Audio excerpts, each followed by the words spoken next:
My first terrifying encounter around age 5. This story takes place sometime between 86 to 88, I honestly don't remember the date and my grandma is no longer with us.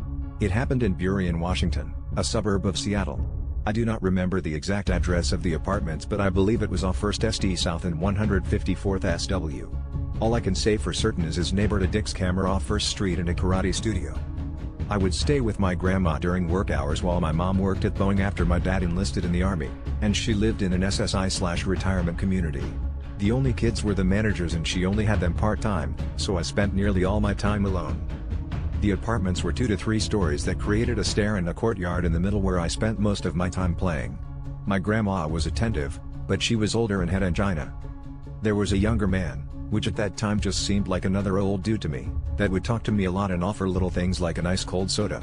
Over time he started learning what I liked, which is with every boy that age were the Teenage Mutant Ninja Turtles. The gifts started switching from sodas to cards and comics, with each gift being slightly better than the last. Finally the day came when he said he had the newest comic, a TMNT comic that was a special edition, wrapped in a collective wrap and everything. The only thing was he had to find it, but I can come on in and he'd get it for me. I stood at the door while he looked with my senses going haywire even at that age.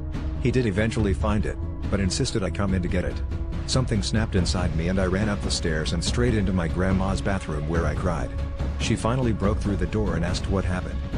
I knew that the gifts I had been receiving were wrong so I always hid them, but at that moment I told her everything.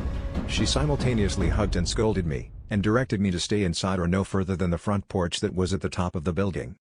Shortly thereafter I remember my grandpa speaking to the news after they found hundreds of child photos in his house. I never knew it I was the catalyst and my grandma called the police, or if he was caught for something else, but he was arrested and evicted. Shortly after I moved to Germany with my mom after my dad was stationed there. I can't remember his name, charges, or really anything else, but this incident was one of 5 that happened to me before the age of 12 that removed all trust from the human race. Even though I grew into a large man and a very capable fighter, these instances and a few in my early 20s reminded me that there is always someone bigger, better, and willing, so I've been armed since the day I could legally do so. Stay alert, stay vigilant, and do whatever you need to do to stay alive.